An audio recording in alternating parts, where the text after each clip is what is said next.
Boa tarde, meus irmãos.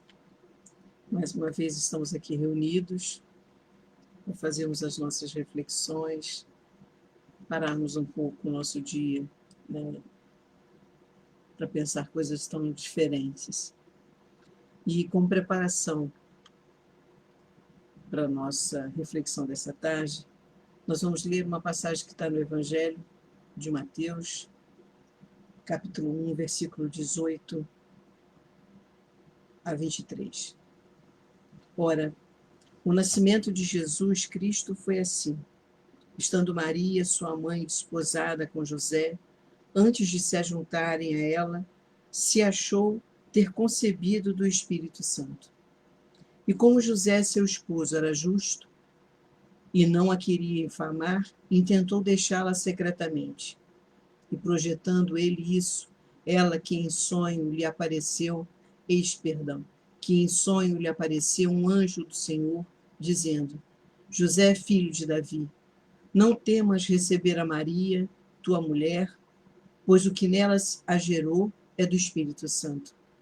Ela dará à luz um filho, a quem chamará Jesus, porque ele salvará o seu povo dos seus pecados. Ora, tudo isso aconteceu para que se cumprisse o que fora dito da parte do Senhor pelo profeta. Eis que a Virgem conceberá e dará à luz um filho, o qual será chamado Emanuel, que traduzido é Deus conosco. Vamos orar. Senhor Deus, de toda misericórdia, justiça e amor.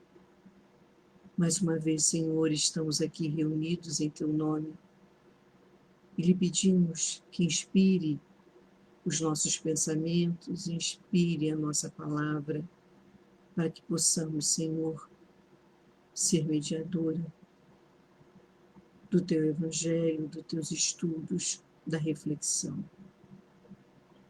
És o nosso Pai justo e misericordioso. Protege-nos, Senhor, ampara-nos, abençoa-nos, fortalece o nosso coração, fortalece a nossa alma e não nos deixes cair em tentação. Livra-nos, Senhor, de todo o mal, porque Teu é o reino, o poder e a glória. Ajuda-nos, Senhor, a perseverar e a esperançar, hoje e sempre, que assim seja.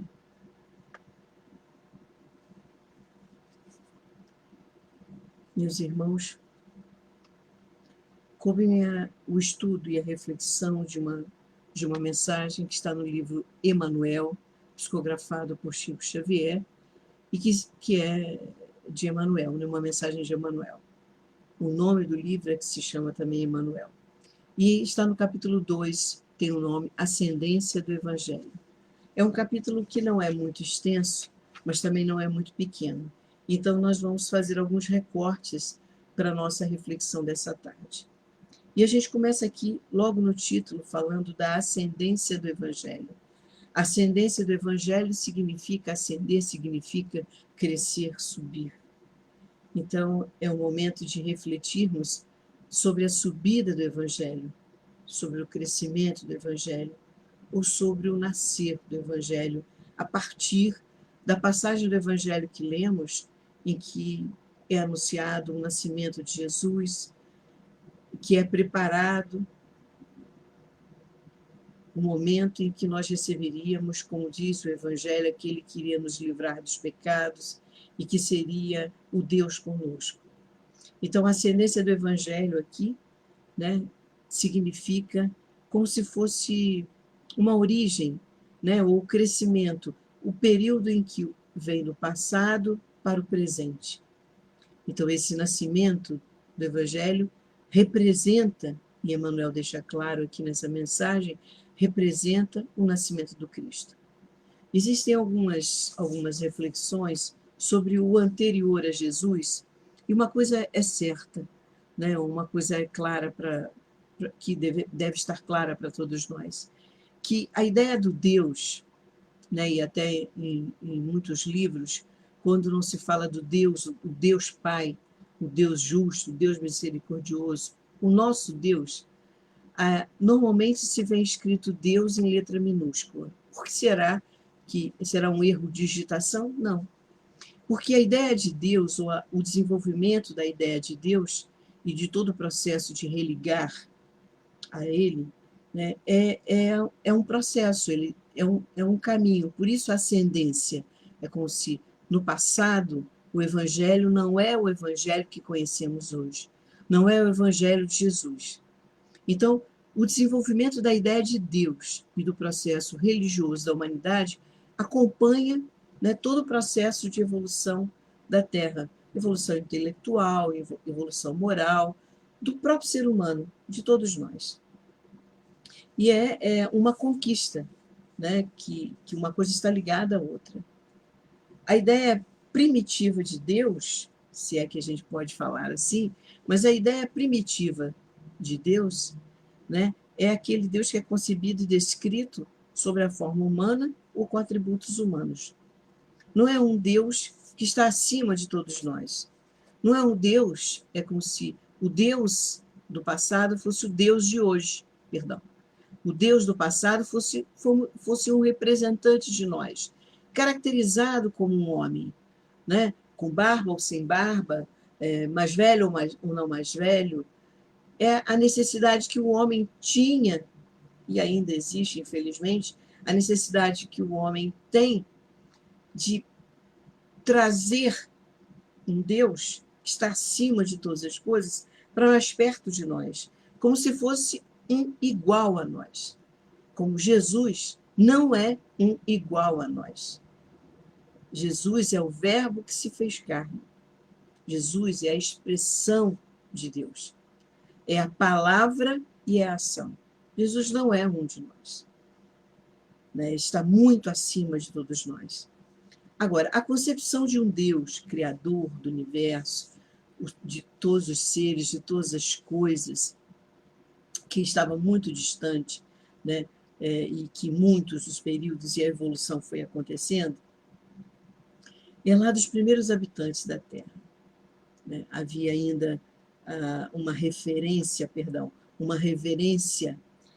a espíritos, ou como se chamava, a deuses, minúsculo, por favor, né? Simbolizados por animais, por vegetais, por seres inanimados.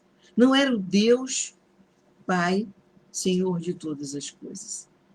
Era um Deus que era representado, havia muita ignorância, na verdade, nesse momento, né, nesse antepassado ao Evangelho que conhecemos.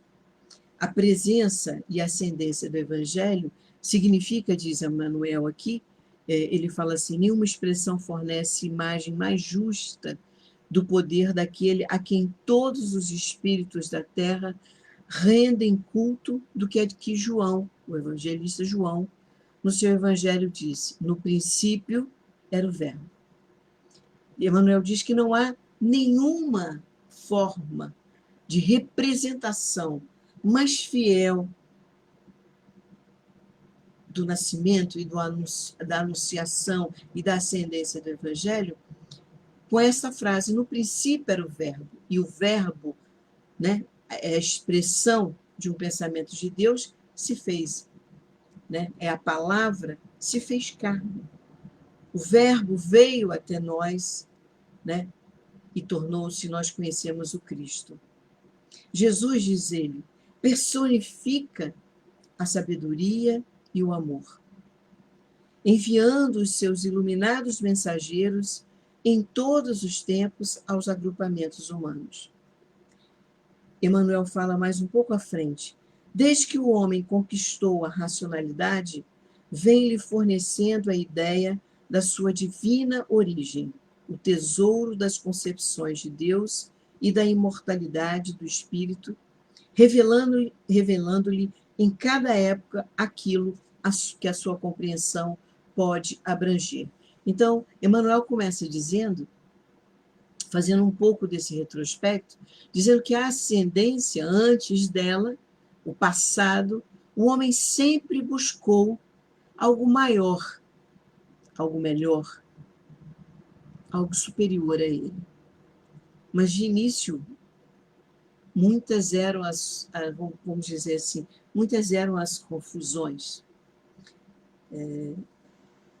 Nós podemos afirmar que Moisés, ou a lei mosaica, representa o mensageiro primeiro, a primeira mensagem da revelação divina, o precursor direto do Evangelho. Ele, inspirado, Emmanuel coloca, inspirado a reunir todos os elementos úteis à sua grandiosa missão, né, veio e marcou, representa o início desse crescimento, dessa ascendência, desse evoluir, desse ir acima, ir maior. A legislação de Moisés, sem dúvida, temos ciência, ainda tinha presente um conjunto de lendas, de crendices e de crueldades muito compatíveis à época. Mas nós não podemos negar que foi o primeiro a tornar acessível às massas populares, ao povo, os ensinamentos somente conseguidos à custa, diz aqui Emmanuel, à custa de uma longa e penosa iniciação, é o primeiro, efetivamente, a trazer, mesmo com muito custo, as primeiras mensagens, fazer a primeira ligação entre a terra e Deus. E, sem dúvida nenhuma, Jesus é a plenitude. Jesus é a representação desse subir, desse fazer a diferença, de ser maior e reconhecermos como maior do que qualquer outro pensamento. Mas não podemos descredenciar a figura e a personalidade de Moisés como o primeiro mensageiro da revelação divina. As primeiras revelações divinas vieram por meio de Moisés.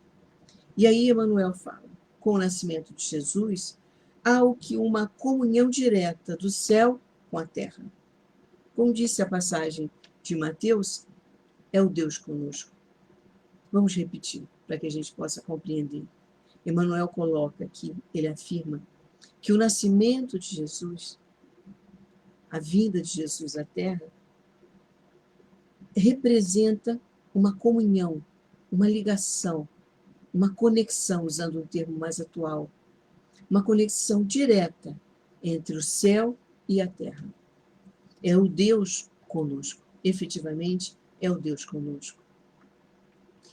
Admiráveis revelações, a partir de Jesus, perfumam as almas e o enviado oferece aos seres humanos toda a grandeza de seu amor, de sua sabedoria e de sua misericórdia. Jesus veio dar continuidade, né, à revelação. Jesus veio para representar para nós um evangelho não mais com dureza, mas com bondade, com amor, com misericórdia, com uma sabedoria que não estava nas letras, mas estava nos exemplos, estava na palavra, estava no cotidiano. Reconheceu, abraçou, abrigou, protegeu, amparou a todos. Questionou quem precisava ser questionado, perdoou quem poderia e deveria ser perdoado. E, acima de tudo, Jesus é o nosso mestre amado. É o Deus conosco, é aquele, como diz Mateus, aquele que salvará o seu povo de seus pecados. Então, Jesus é aquele que veio nos salvar dos nossos erros, dos nossos pecados, sejam eles favoritos, como eu costumo dizer, aqueles que a gente normalmente repete, mesmo sabendo que repete, mas que se apresentam, parece que como aqueles que a gente mais gosta, que a gente ainda tem muita dificuldade de vencê-los, eles são mais fortes do que nós. Mas continuando, aos corações, Jesus abre nova torrente de esperança e a humanidade, na manjedoura, no Tabor ou no Calvário, sente as manifestações da vida celeste, sublime em sua gloriosa espiritualidade. O Evangelho do Cristo é o padrão, é a imagem de todas as filosofias que procuram aprimorar o espírito, norteando-lhe a vida e as aspirações. Então, Emmanuel diz que o Evangelho do Cristo é a base, é o fundamento, é o padrão daquilo que todas as filosofias, todas as ideias, todas as filosofias reconhecem como padrão, como, usando assim, quando eu costumo dar as minhas aulas de sociologia, eu digo assim, na sociologia existem os clássicos. Então, uma pobre comparação, é como se todas as outras teorias, ou ideias, ou estudos, ou filosofias, ou doutrinas, têm como padrão e como imagem para aprimorar o espírito, o interior, norteando a nossa vida, as aspirações, tem como padrão o Evangelho do Cristo. Antes de fazer a reflexão, de me preparar para a reflexão hoje, eu costumo sempre abrir um jornal online, porque o jornal de papel hoje virou uma coisa que não é muito mais usual para muitas pessoas. Eu conheço poucas pessoas que ainda compram um jornal ou que assinam, né, um jornal para chegar nas suas casas. Então, eu abri um jornal online. E sempre que vejo as matérias, eu fico assustada. E hoje, de novo, eu abri e só vi coisas ruins. Só fatos que, ao invés de nos erguer, se entrarmos numa mesma sintonia, nós acabaremos nos perdendo nas tristezas, nas angústias. A esperança parece que vai se perder, vai ficando fluida e vai se perder. O Evangelho do Cristo representa a nossa fortaleza, representa um barco, um chão, o ar que a gente respira, e a possibilidade de vivermos com um pouco mais de dignidade. O Evangelho do Cristo, como disse Emmanuel, é a nossa imagem, é a imagem que sempre buscamos quando pensamos em nos melhorar, pensamos em progredir, pensamos em mudar a rota e o rumo da nossa vida para um rumo de mais calmarias, por mais alegrias, não alegrias da terra, mas alegrias internas, por mais esperança. Jesus, diz Emmanuel aqui, nesse capítulo que está no livro Emmanuel, foi a manifestação do amor de Deus, a personificação de sua bondade infinita. Quando no princípio era o Verbo, e o Verbo se transformou em ação, isso representa para nós a esperança, a luz, de que podemos ter uma vida não de calmarias, de tranquilidades externas, mas de pacificação para o nosso interior. Ele é a manifestação do amor de Deus para com seus filhos, da misericórdia de Deus para com todos nós. E o exemplo de Jesus, as suas palavras, estão presentes em vários momentos que os 4 evangelistas nos trazem. Nós temos parábolas, nós temos diálogos, nós temos um caminho, temos um monte, temos a manjedoura inicialmente, temos a crucificação, temos o percurso do Cristo a nos mostrar e nos exemplificar que Deus está conosco. Que, acima de tudo, nós temos um Pai que nos protege. Ainda nesse capítulo, nós temos o Evangelho futuro, porque raças e povos ainda existem que o desconhecem, que ainda não reconhecem que o Cristo veio, que o Consolador esteve entre nós. Porém, não ignoram a lei do amor da sua doutrina, porque todos os homens receberam, nas mais remotas plagas da orbe, as irradiações do seu Espírito misericordioso através das palavras inspiradas de seus mensageiros. O que Emmanuel quis dizer é que mesmo aqueles que ainda negam o Cristo como Salvador, como aquele que veio nos salvar dos pecados, como aquele que representa o Deus conosco. Todos aqueles, mesmo essas pessoas, e mesmo nós, que sabemos da sua existência, mas que em alguns momentos nos perturbamos e perguntamos: onde está o Deus?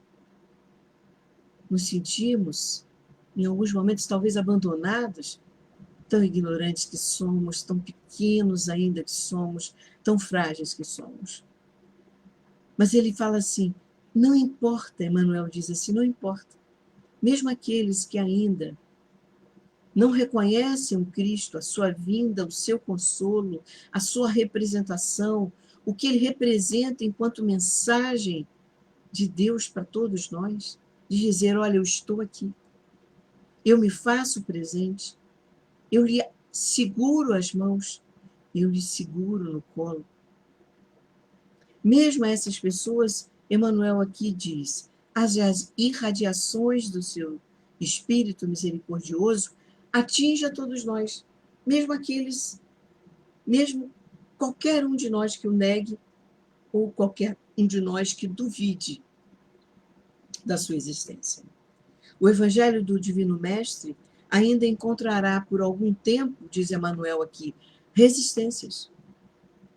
Resistência das trevas, a má-fé, a ignorância, o império da força conspirarão contra ele, mas tempo virá em que a sua ascendência, que o crescimento, a subida, né, será reconhecida.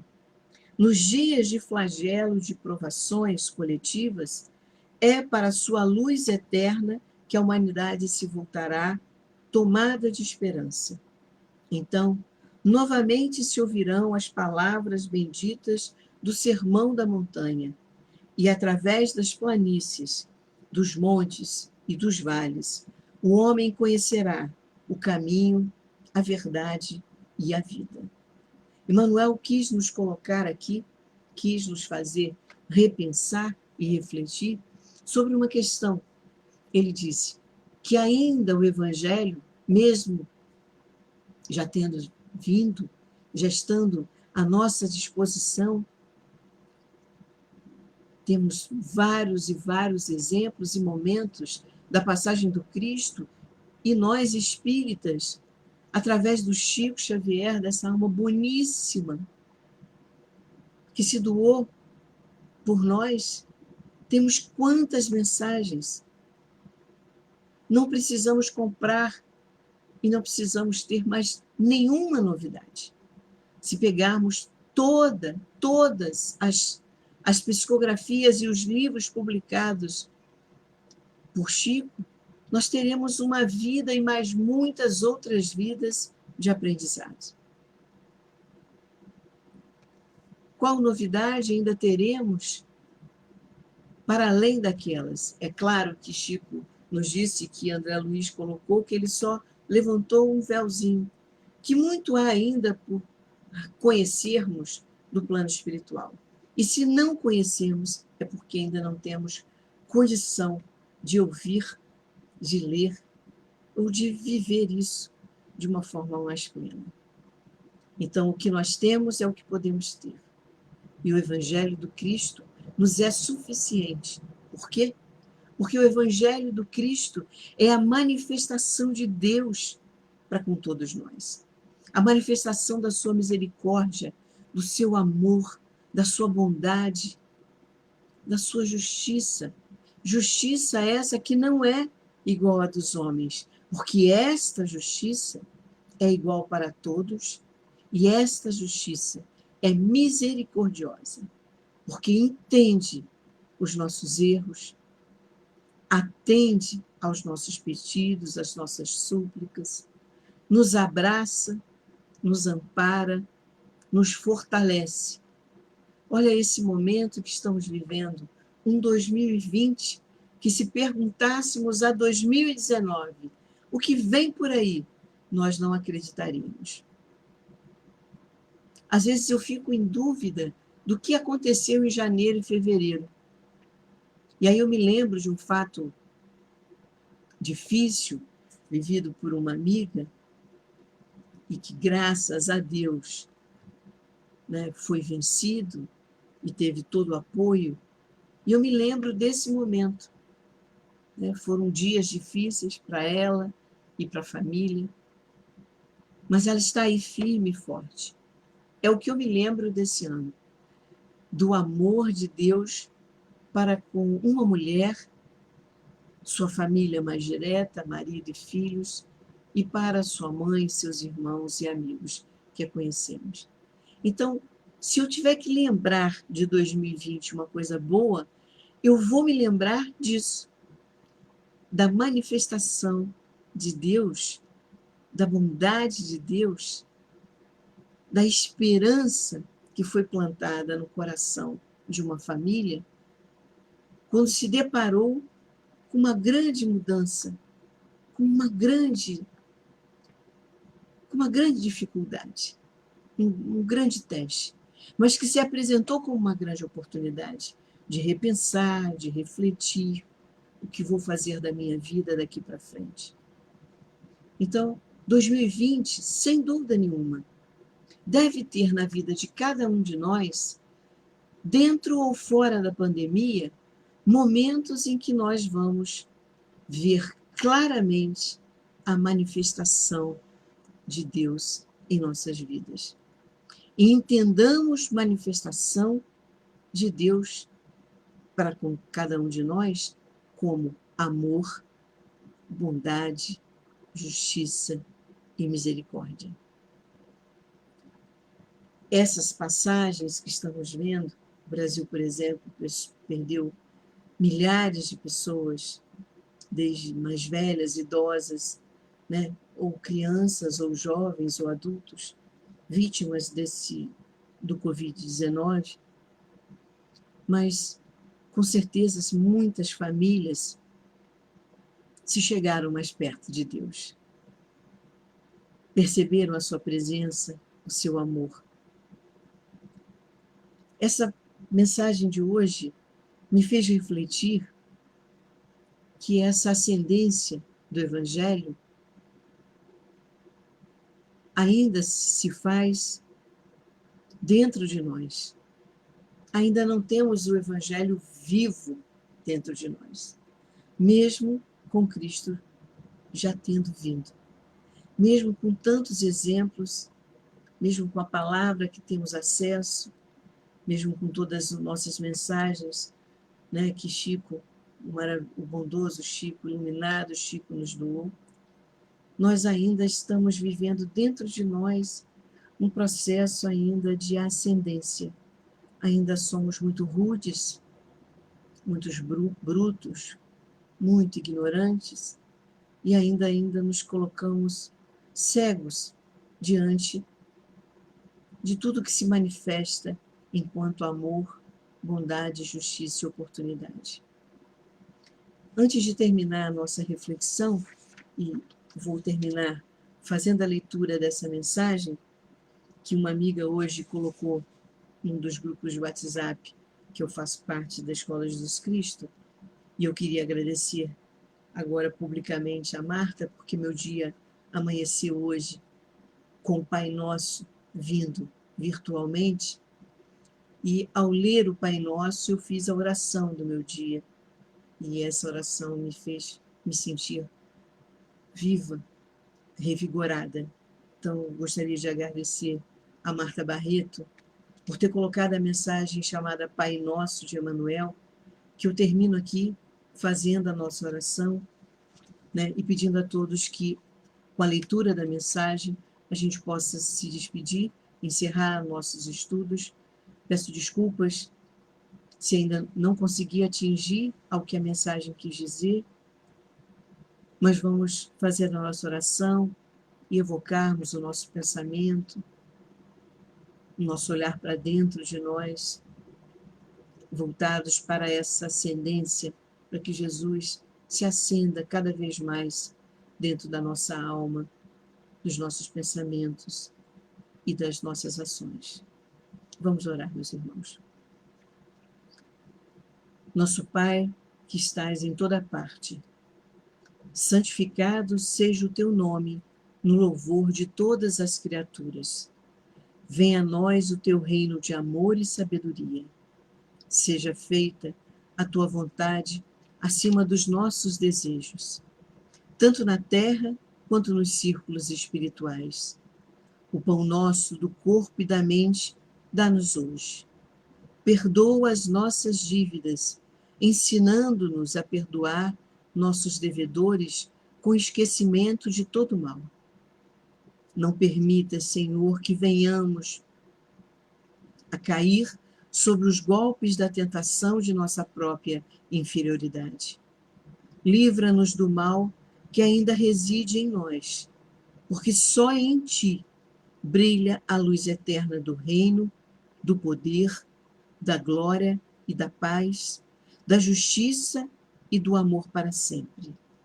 Fica conosco, Senhor, hoje e sempre, que assim seja.